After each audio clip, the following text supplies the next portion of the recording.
CountyLine log splitters are made in Asia. They're made for a price point, and they're basically made for residential use. That being said, they're pretty good pieces of equipment. However, I will point out a few things on the 30-ton model, which is the same across the line, I believe, to be aware of and look out for.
So I just had another lesson learned with the CountyLine 30-ton log splitter.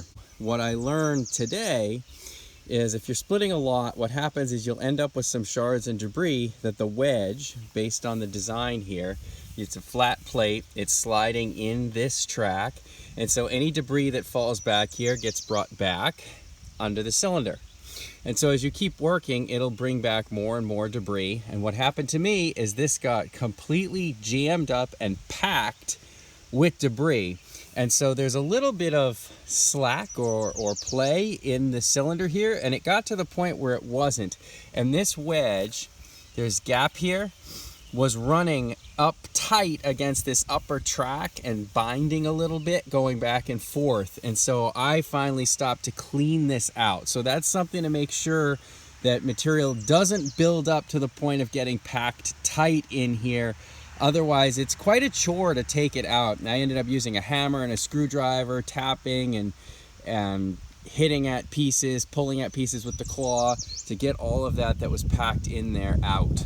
I had learned previously to keep this end clear. So what happens is if you end up with debris down here and the wedge packs it in here, it will build up and prevent the wedge from traveling all the way down, so you can't get a full stroke.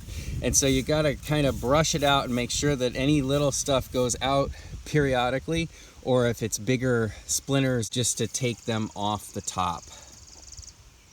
The 30-ton CountyLine long splitter has a Kohler Command Pro engine that's 9.5 horsepower. This delivers plenty of power, and it only bogs down when you get into the biggest, most gnarly pieces. It's pretty good on fuel. It'll run a long time on a tank of fuel, mostly because there's not a huge amount of load on the engine most of the time, because most of the time you don't need 30 tons of force, so you're not taxing that hydraulic system extensively. What's nice about this splitter is this is a 5-gallon reservoir. The 25-ton I think was like a 3.5-gallon reservoir. So the bigger reservoir is better in terms of cooling the oil, because this does get hot. So just want to point out, when you're really working this cylinder, you really can barely touch it because it's so hot. Same with the hydraulic lines on the other side. So that is something to be aware of, is that the fluid does get quite hot, which means that all of the parts of the splitter in contact with the fluid get quite hot. And dissipating that heat is important, which is why it's nice to have a 5-gallon tank there. In terms of control, there's a single lever here. You pull and hold this way to extend the ram, and then to retract the ram, you can push it and it actually locks into the retract position, and then when the ram is fully retracted, this will pop back out into the neutral position. So that's handy in terms of splitting a piece, then setting it to retract and let it retract on its own while you deal with getting rid of the split pieces of wood.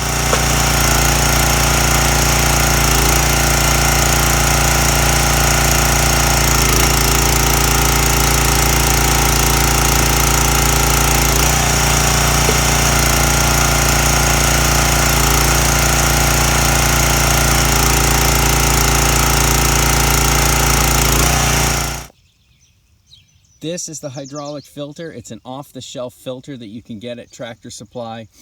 Couple of things here that I'm less impressed with on this, but I think are common to log splitters manufactured in Asia, is here's the pump, and you just have this reinforced but nonetheless a vinyl style hose with hose clamps going between the pump and the reservoir. So not necessarily the most durable if you snag something down there dragging this through the woods, or hit that by dropping a piece of wood accidentally or anything like that, because that pump is sticking out just a bit beyond the beam here.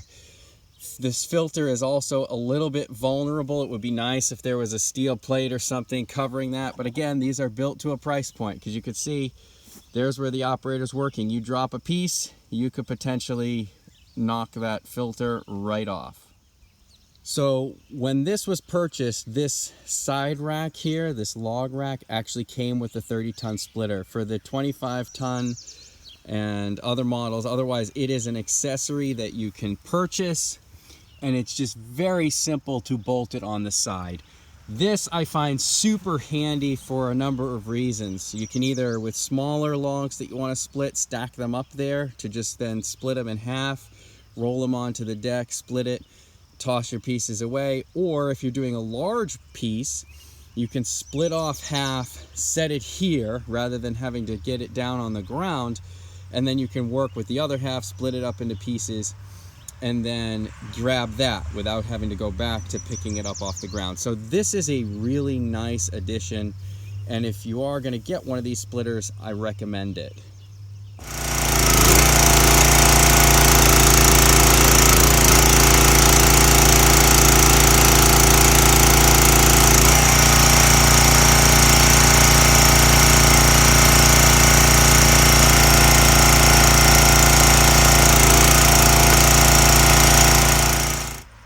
This splitter can work in the vertical position here. There's a latch right there on the other side, and then you grab and tip the beam up.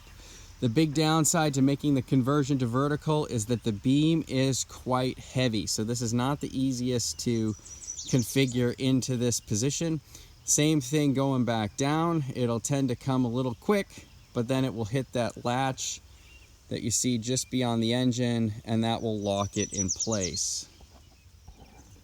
For the support here, the mechanism is okay. You can see the spring, and so if this were on a trailer ball, what happens is you hit this back, it unlatches there, and then this piece folds up, and then you can catch it onto this little hook with this. So if you're towing it around, that's how you support that. The issue is there's no jack. This is quite heavy, and so if you've got this on a trailer ball, you want to get this down, well, guess what? Unless your ball is exceptionally high such that the splitter won't ride level, there's not enough room to fold this piece down.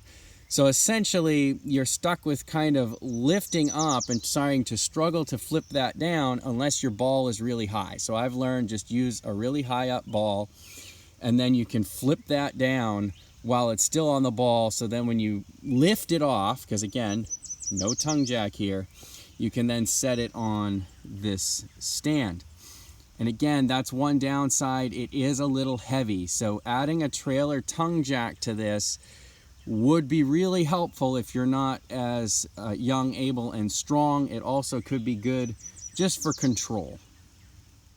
So now that we've looked over the splitter, some of its features, good and bad, I'll show you my least favorite thing about this CountyLine log splitter.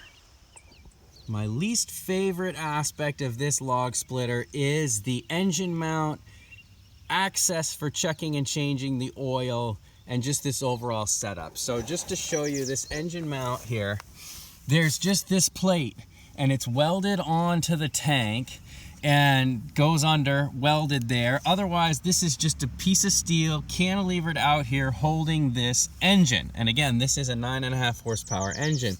So at idle speeds, when there's a little bit of vibration here, you can see this bouncing.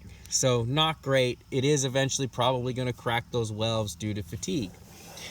The other thing is changing the oil, and maybe I'll make a video about this next time it needs an oil change, is a super hassle. So here's where your dipstick is, right here. And just for perspective, coming away, it's in the back side, in under the beam. Now this is no fault of Kohler, because they build the engine and they're gonna put the dipstick where they put the dipstick. It's the user of the engine that should consider where that is and how access is. And so just to give you some perspective here, you're kind of dropping down and there's your dipstick kind of under the beam. Here's your drain plug. There's one on the other side of the engine as well, but this one's accessible. And as you can see, we've got this steel plate here right next to that drain plug. So when you go to change the oil runs out all over this plate and drips down. And so you end up with a big mess that you got to clean up after. And depending on how you have it sloped, the oil will run back on the plate to the other side of the engine too. So kind of a big hassle. The other thing is filling through here. No good way to get a funnel in there unless you've got kind of a long shaft funnel to get down there. And then the angle is awkward as well. So really kind of tricky for oil changes, and that is my least favorite thing about this log splitter. Operationally, I know I've pointed out some negatives about the CountyLine log splitter. Again, this is the 30-ton model. I believe the other models are very, very similar in their construction, if not identical, with a different engine and therefore a different hydraulic pump on the splitter. But this is a great machine. It works very well. It has a fast cycle time, just 10.5 seconds for this one, which is pretty quick for a non-commercial hydraulic log splitter. It runs great. And for the price point, it's hard to beat. Now, are there some things that aren't the best? Well, yeah, but to get to the next level, you're gonna be spending, hundreds, if not thousands more dollars on a log splitter. So for what this is, it works great. So if you're looking at a log splitter from Tractor Supply with the CountyLine brand or have one of these splitters, hopefully you found this video helpful.